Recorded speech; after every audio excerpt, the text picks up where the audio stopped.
Just grooving to my tune here. I miss this song so much. Anyway, hi, I'm Grad Conn, and welcome to the Copernican Shift.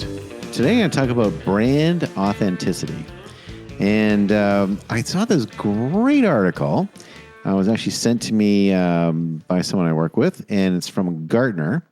And it's an article by Julie Reeves. It was from November 22nd, 2021. And it's called The Ted Lasso Guide to Brand Authenticity. So let me talk a little bit about Ted Lasso, just in case you don't know, and it's a possibility you don't. So Ted Lasso is a TV show. It's on Apple Plus. You're definitely not going to know that I dressed up as Ted Lasso for Halloween 2021. Big hit. People loved it. In fact, I was at a party the other day, and a gorgeous redhead came up to me. And not the gorgeous redhead I'm marrying, but another gorgeous redhead came up to me and said that I had the best costume at the Halloween party, and I nailed Ted Lasso, and I looked just like him. In fact, I did get some comments. My fiance, gorgeous redhead, did get some comments from people saying, "How did you get the actual Ted Lasso to come to your event?" So it did look pretty good. So Ted Lasso, TV show. So in this show, it's a fantastic fish out of water story. So I don't know if you're familiar with that technique, but An American Yankee in King Arthur's Court by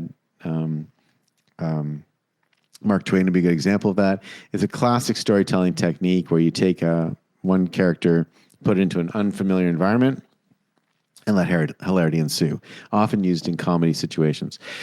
So in the Ted Lasso case, there's a soccer team in the UK, and the owner wants the team to do very poorly. So she goes to America, finds a college football, like American football coach, and then she brings that American football coach to the UK or to England to coach this team, and obviously to coach it into oblivion. That doesn't happen. Ted Lasso surprises. He has a lot of tricks up his sleeve. Just goes to show that greatness can be called upon, and there's some amazing stories. But if you know the show, Ted's the head coach and the Diamond Dogs leader. Rebecca and Keely are mentor and mentee friends, and Roy and Keely are romantic partners. And the show is extremely popular on Apple Plus and has made a significant cultural impact. And people are trying to figure out what's going on. Like, why is this show working so well? And the theory is that it's because all the connections that these characters have with each other are truly authentic. And I would say that the Roy and Keely romance is extremely authentic and maybe uncomfortably authentic, especially the way they ended the season. This sense of authenticity is something that people are constantly seeking. I want to talk about this in a couple of different contexts, but there's a general sense that consumers are craving genuine relationships, and Gartner actually calls it seeking sincerity, and they actually call it a top consumer and cultural trend for 2022, which is pretty amazing.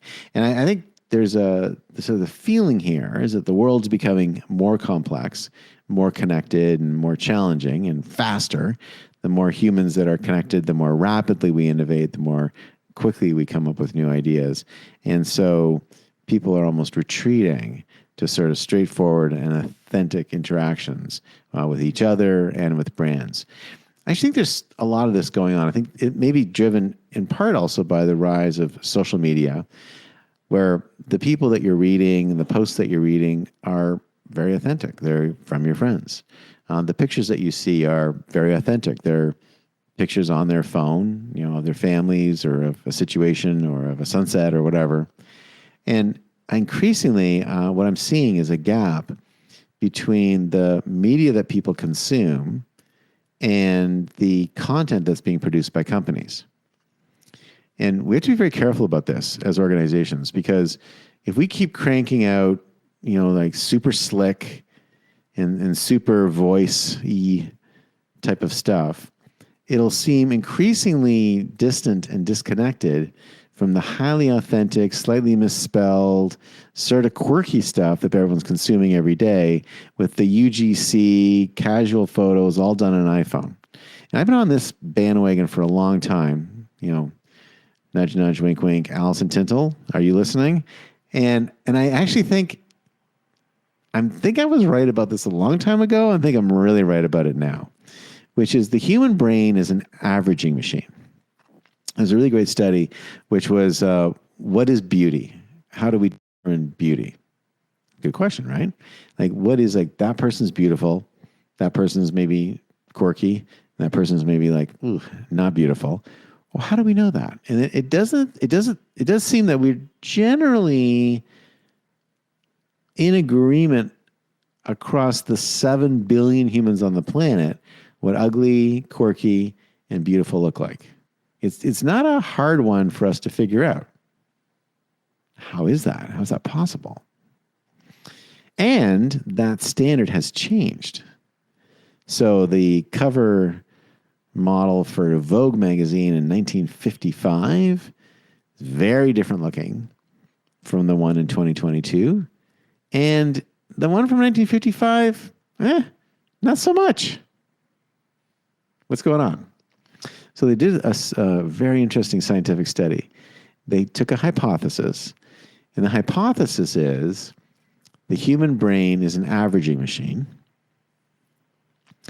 and we're driven to reproduce. That's kind of a core human drive. Hopefully that's not a giant newsflash for people out there. And as reproduction machines, it's essentially what we're doing, we are seeking to partner with people who will be good mates. And the way someone becomes a good mate is an absence of mutation. Let's think about that for a second. So you're essentially seeking absence of mutation. That's what your brain's doing. And the way that your brain determines mutation is that it looks at all the faces that it's ever seen and creates an average face. And that average face is the least mutated face because it's the average. And then essentially you look for people that are closest to that average face, and that's the least mutated face. All right? Stay with that for a second. Anyone who's ever had a baby will understand what I'm talking about. Like, people will come, you've got your baby in your cart, your stroller, and people come to your baby and they're like looking at its hands and feet. It's the weirdest thing. Everyone's looking for 5 and 5. I remember when my first daughter was born, I said to myself, I'm not going to check the number of toes and fingers. I'm not going to check the number of toes and fingers. I'm not going to check the number of toes and fingers. Doesn't matter. I'm not going to check the number of toes and fingers. She's born. Oh my God.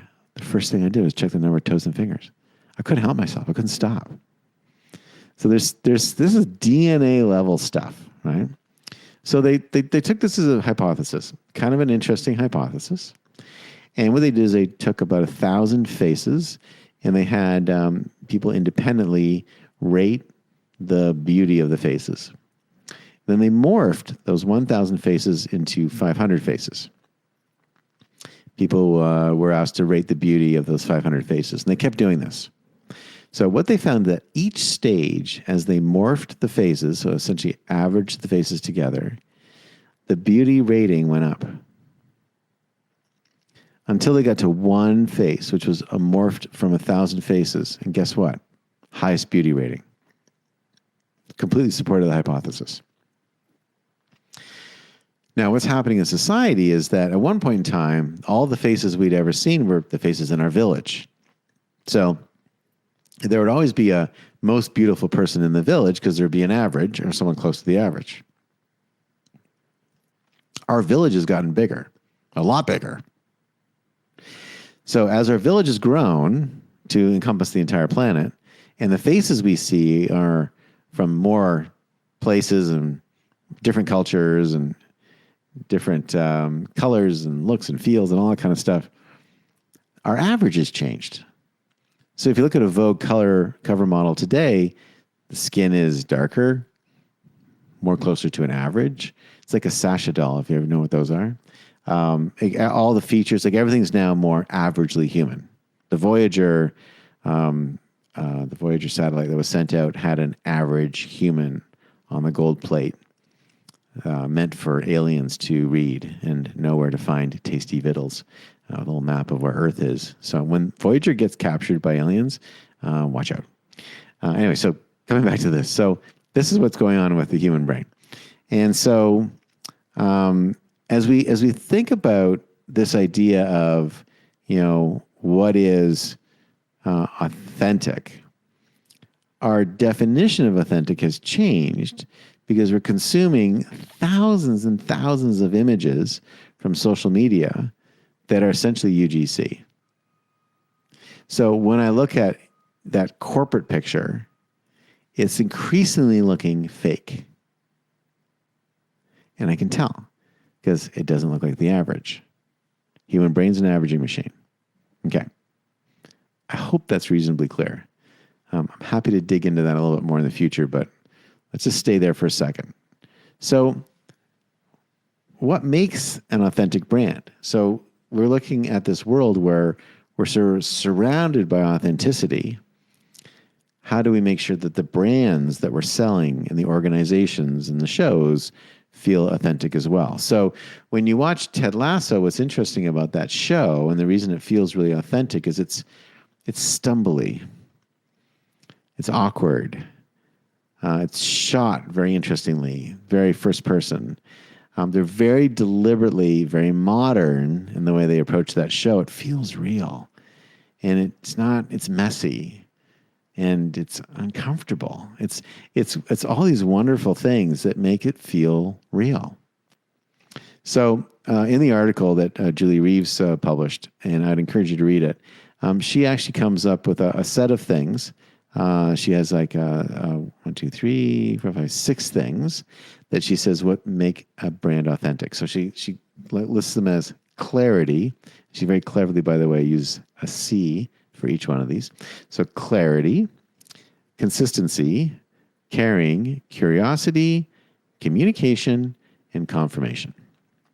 And I'll just kind of briefly go through what she means by each one of these. So in clarity, it's like, what is this brand and what isn't it, at its core? And what's this kind of foundational strategy? And I would argue that, what's the emotional component of that and what's the functional component of that? It's very important to understand both of those.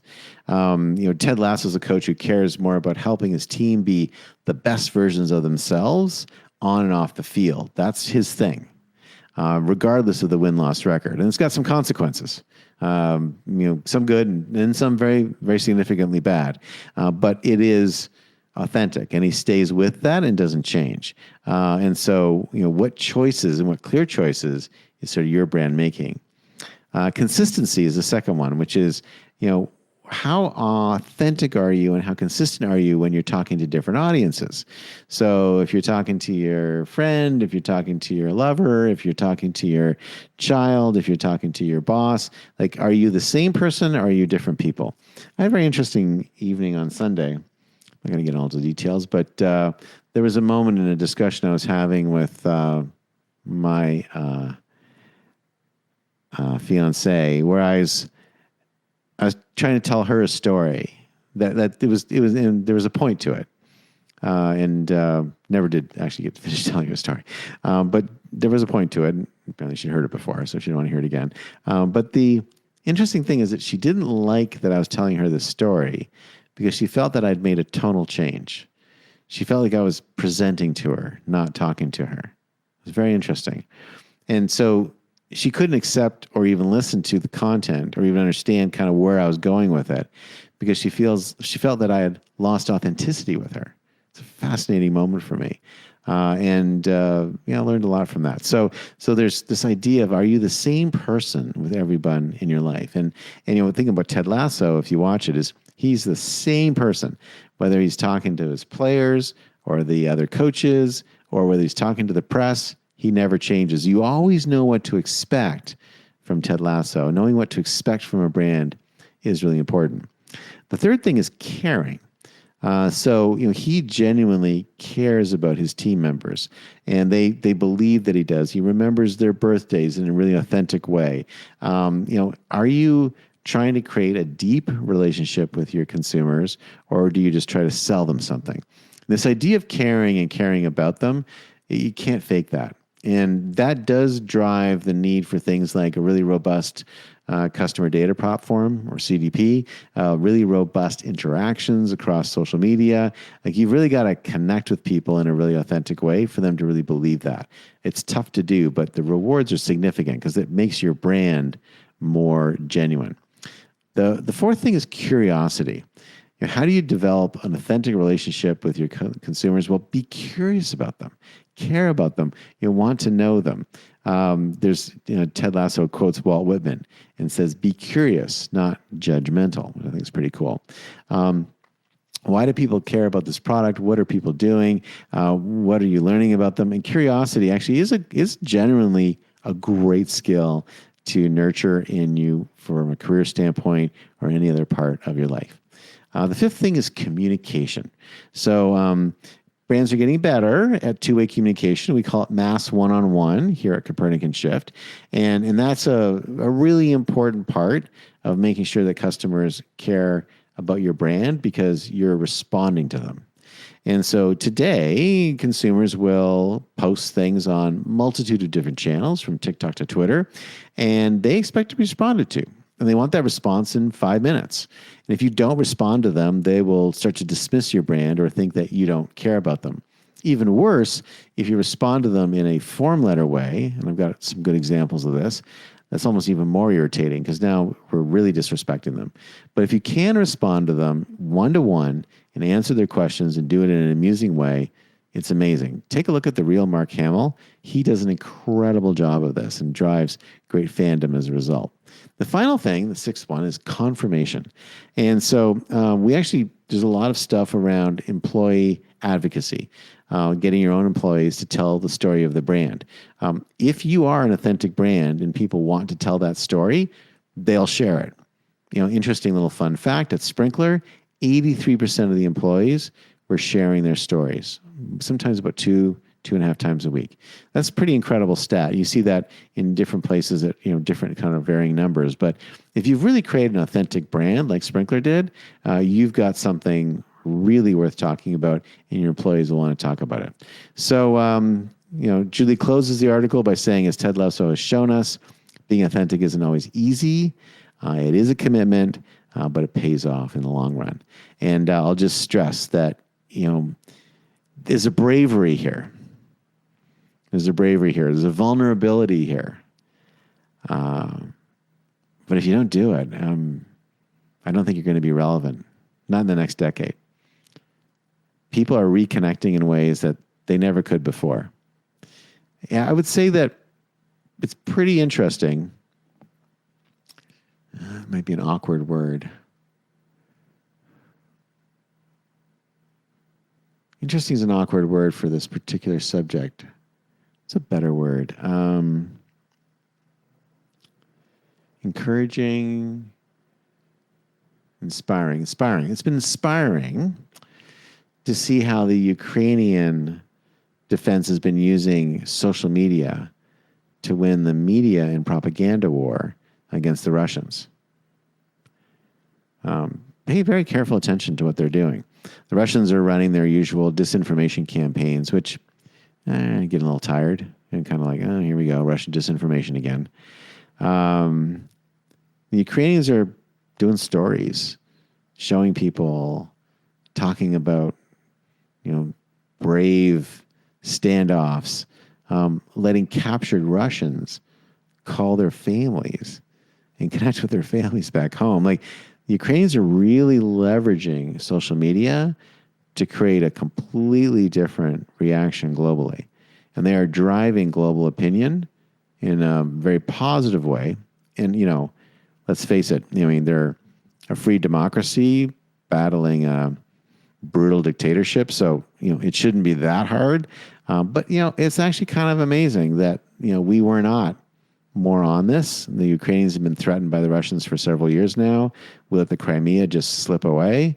And they are doing a great job of showing the world what's going on. I don't know what's going to happen in the end.